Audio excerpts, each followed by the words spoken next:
Friends, welcome back to my channel. तो आज की इस वीडियो में मैं आपको बताऊंगा कि अगर आपके पास विंडोज 7 में कुछ इस तरीके का प्रॉब्लम आए तब आपको क्या करना है। आपको इसका हल बताने वाला हूं। तो आपको सबसे पहले करना ये है कि अपने विंडो की पर्ची पर जाइए और यहाँ पर सर्च बार में आप टाइप कीजिए CMD। टाइप करने के बाद जो ऊपर सबसे पहले नंबर पे आपको नज़र आएगा कमांड प्रॉम्प्ट, इसे आप रन हैज़ एडमिनिस्ट्रेटर क्लिक करके यस कर लीजिए। उसके बाद ये विंडो आपके सामने ओपन हो जाएगी। इस विंडो पर आपको टाइप करना है वो आप नोट कर लीजिए। आपको जो टाइप करना है वो करना ये है REARM। उसके बाद आपको स्पेस देनी है और डैश लिखना है, डैश टाइप करना है। उसके बाद आपको टाइप करना है SLMGR। ये टाइप करने के बाद आप इंटर दे दीजिए। इंटर देने के बाद अगर आपके पास कोई भी आंसर नहीं आता है विंडो की तरफ से, तब आपने करना ये है कि आप इसका दोबारा से विंडो इंस्टॉल कर लें। और आप देख सकते हैं यहाँ पर जो बता रहा है एरर, वो है पेज फाइल फेल हो चुका है जो भी आपने टाइप किया है। तब आपको करना ये है विंडो किस तरह होगी वो आपको मैं अपने चैनल में पार्ट बाय पार्ट बताता रहूँगा। तो देखते रहिए कि विंडो इंस्टॉल करने का फुल तरीका क्या है। सबसे पहले आपको एक बूटेबल तैयार कर लेना है। बूटेबल किस तरह तैयार होगा वो मैं आपको एक अलग से वीडियो में बनाकर बता दूंगा। फ़िलहाल मेरे पास एक ये USB है जो आपको नज़र आ रही है, किंगस्टोन की USB। ये बूटेबल हुई भी है और इससे मैं आपको विंडो का पूरा तरीका बताऊंगा। विंडो इंस्टॉल करने से पहले सबसे पहले आपका जो इम्पोर्टेंट डाटा है वो आपको करना क्या है, उससे आपको अपने न्यू वॉल्यूम में, यानी जिस पार्टीशन में आपका विंडो है उसे छोड़कर, फॉर एग्ज़ाम्पल ये मेरा लोकल डिस्क C पार्टीशन है, इसमें विंडो है, बाकी इन दो पार्टीशन में डाटा है। तो आपका जो इम्पोर्टेंट डाटा है वो आपको इस पार्टीशन को छोड़कर बाकी के पार्टीशन में आपको वो डाटा सेव कर लेना है विंडो इंस्टॉलेशन से पहले। उसके बाद आपको करना क्या है वो मैं आपको बता देता हूँ। उसके बाद ये जो USB बूटेबल बनाई है इसे आपने इंपोर्ट कर देना है अपने सिस्टम में। तो ये मैं सिस्टम में इंपोर्ट कर देता हूँ। सिस्टम में इंपोर्ट करने के बाद स्क्रीन में इस तरीके से विंडो खुल जाएगी। आपको कंटिन्यू विदाउट स्कैनिंग पे क्लिक कर देना है और ये ओपन हो जाएगा। ओपन आप ना करें क्योंकि अगर आपके कंप्यूटर में वायरस है तो आपके विंडो में भी वायरस जा सकता है। ओपन फिलहाल ना करें, इसे आप क्लोज कर दें। क्लोज करने के बाद ये विंडो बन चुकी है और ये विंडो 10 ऑल वर्जन है। मैं इसमें विंडो 7 ही करने वाला हूँ। विंडो 10 का ये A to Z all in one जो है वर्जन, ये वो इसमें बूटेबल हुआ है। ये किस तरह बनाया जाएगा वो मैं आपको एक अलग से वीडियो में बताऊंगा और साथ ही आपको लिंक प्रोवाइड कर दूंगा ताकि आप भी ये विंडो आसानी से बनाकर अपने कंप्यूटर में इंस्टॉल कर लें। उसके बाद आपको कुछ नहीं करना, विंडो को आप क्लोज कर दें और आप अपने सिस्टम को रीस्टार्ट पर क्लिक कर दें। रीस्टार्ट क्लिक करने के बाद रीस्टार्ट करने के बाद आपको F12 का फंक्शन कीज़ बटन प्रेस करना है। उसके बाद आप ऑन बोर्ड पर आ जाएंगे, यानी अपने बायोस के ऑप्शन पर आप आ जाएंगे। यहाँ पे आपको USB डिवाइस नज़र आएगी। USB डिवाइस पर आपको इंटर करना है। इंटर करने के बाद आपको कुछ पल वेट करना है। उसके बाद सिस्टम बैटरी लो जो भी आप ये बता रहा है इसे आप ऐसे ही छोड़ दें। उसके बाद आप F1 को प्रेस कर दें। उसके बाद एनी की टू रन बूट, आपने बूट पे रन हो जाना है। बूट पे रन हो जाने के बाद बूट पे जब रन हो जाएगा विंडो के इस लोगो पर आने के बाद ये कुछ वक्त लेगा आगे जाने के लिए। तो मैं कहीं जगह पर वीडियो को फॉरवर्ड करूँगा ताकि वीडियो ज़्यादा लंबी ना बने। तो यहाँ पर थोड़ा सा वेट कीजिएगा, उसके बाद ये आगे खुद ब खुद जाएगा। आगे जाने के बाद ये थोड़ा सा और टाइम लेगा। विंडो इंस्टॉलेशन के फ़ोल्डर को ऑन करने के लिए। जब तक ऑन नहीं हो जाता आप अपना कंप्यूटर बिल्कुल भी ऑफ़ नहीं कीजिएगा, और अगर लाइट चली जाती है तो ये दोबारा से शुरू से जो है विंडो इंस्टॉल होगा। कुछ वक्त के बाद आपके सामने विंडो ओपन हो जाएगी। यहाँ पर आपको कुछ नहीं करना, कोई भी लैंग्वेज वगैरह चूज़ नहीं करना। हाँ, एक बार कंफर्म कर लेना है क्योंकि इंग्लिश यूनाइटेड है या नहीं इंग्लिश है, तो आपको सीधा यहाँ से नेक्स्ट पर क्लिक कर देना है। उसके बाद इंस्टॉल पर क्लिक कर देना है। थोड़ा सा ये टाइम लगेगा सेटअप स्टार्ट होने में। उसके बाद आपके सामने पार्टीशन सिलेक्टेड का सेटअप आ जाएगा, लेकिन उससे पहले आपके सामने प्राइवेसी पॉलिसी का इसका जो एक्सेप्टेड विंडो है वो आ जाएगा। उससे पहले आपके सामने आया है विंडो को सिलेक्ट करने का कि आप कौन सा विंडो करना चाहते हैं। जैसा कि मैंने आपको बताया, इसके अंदर A to Z सारे विंडो हैं। जैसा कि आपको यहाँ नज़र आ रहा होगा, Windows 7 home basic 64 bit, premium, professional, ultimate, अच्छा इंटरप्राइज, होम। अच्छा, ये विंडो 10 में फिर आ गया है, विंडो 10 का एडिशन है। इसके नीचे सारे विंडो 10 आपको नज़र आएंगे, और वो भी 64 बिट में। याद रखिए, ये 32 बिट में अवेलेबल नहीं है, ये सिर्फ 64 बिट में ही आगे जाएगा। और आजकल हर इंसान जिसके कंप्यूटर में एक से ज़ायद रैम है वो 64 बिट ही करता है।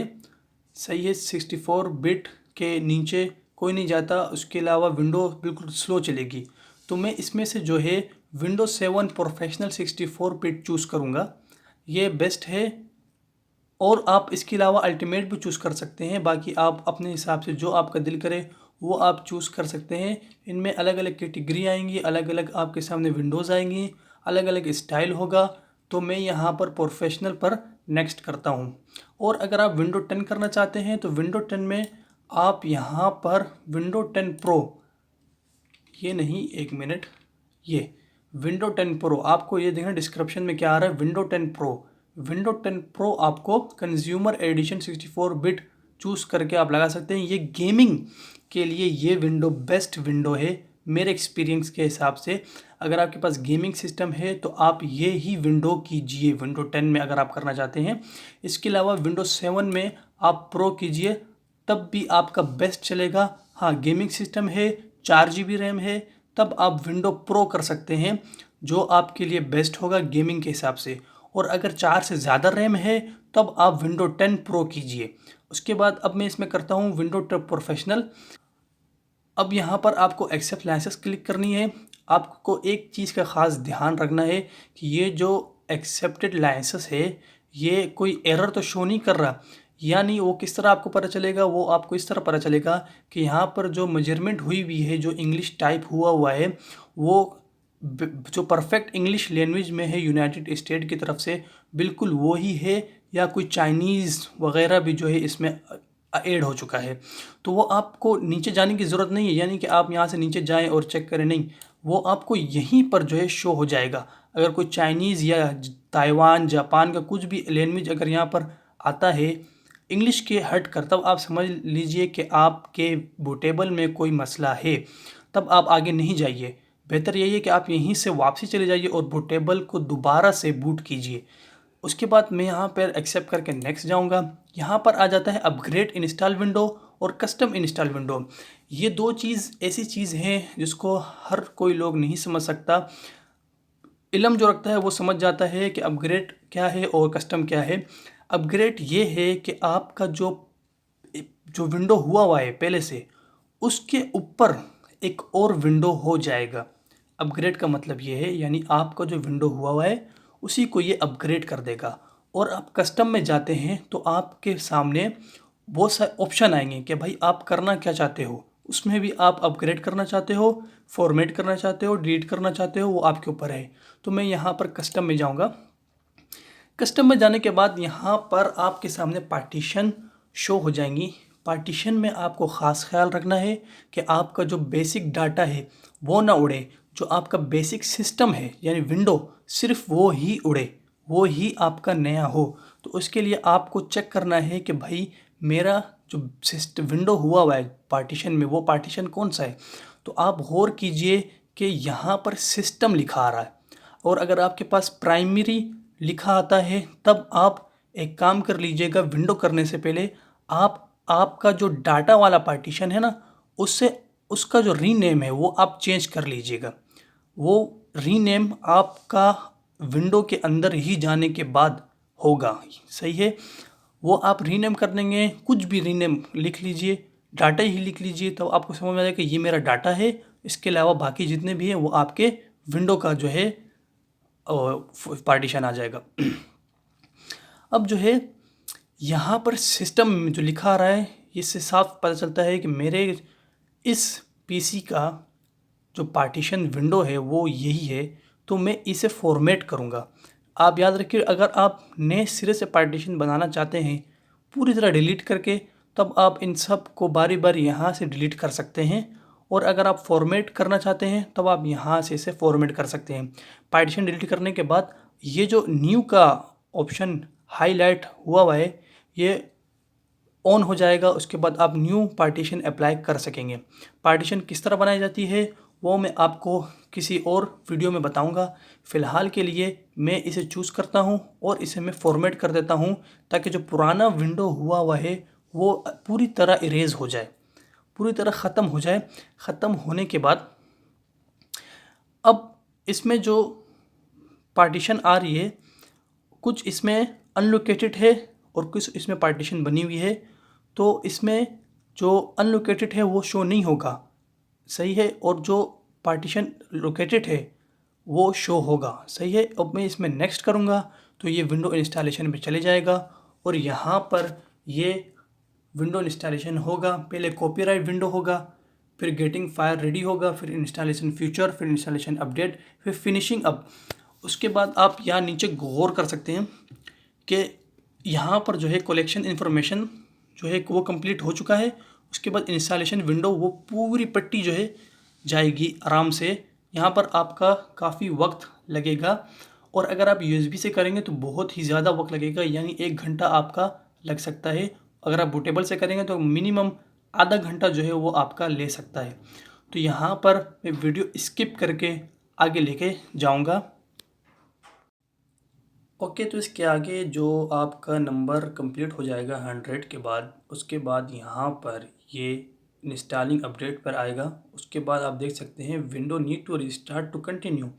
आगे कंटिन्यू करने के लिए ये विंडो रिस्टार्ट मांगेगा, और रिस्टार्ट होने के बाद ही आगे कंटिन्यू होगा।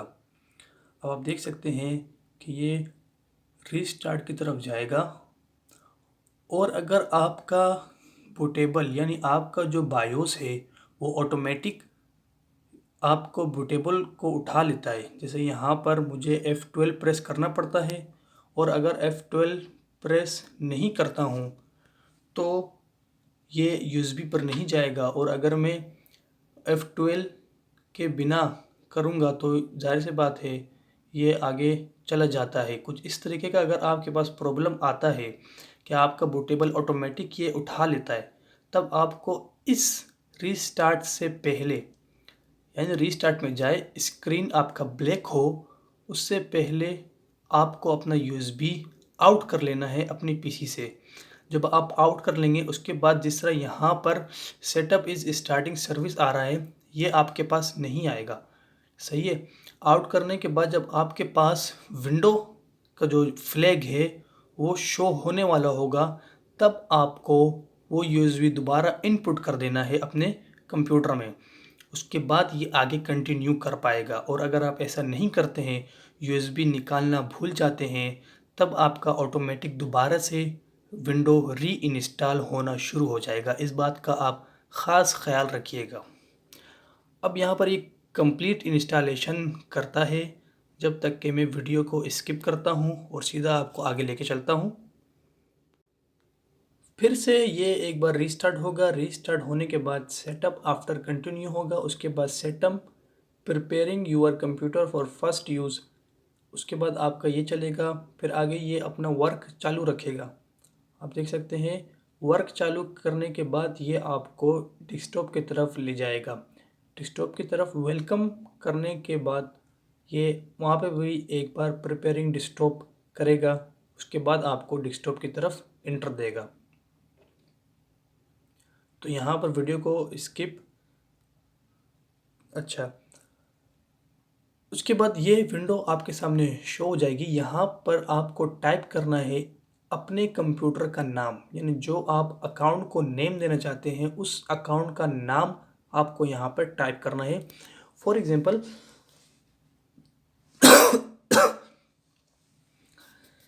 मैं यहाँ पर, आप कुछ भी टाइप कर सकते हैं, अपना नाम, किसी का भी नाम, एवरीथिंग। मैं यहाँ पे टाइप कर देता हूँ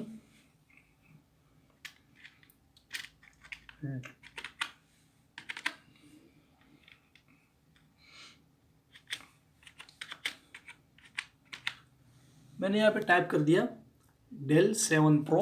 उसके बाद आपको इसे नेक्स्ट कर देना है।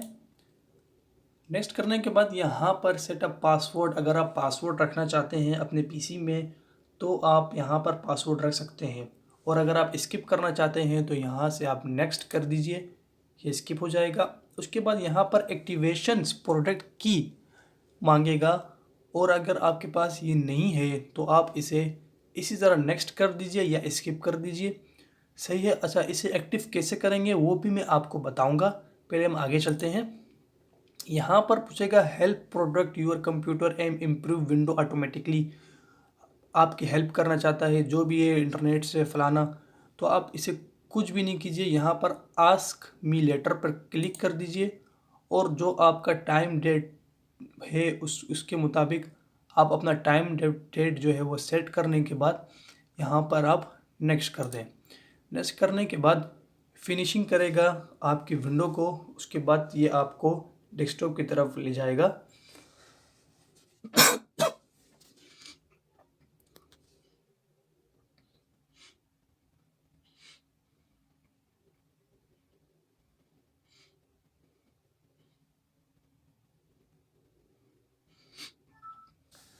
जैसा कि आप देख सकते हैं प्रिपेयरिंग योर डेस्कटॉप के बाद ये आपको यहाँ पर एंटर करा देगा आपके अकाउंट में।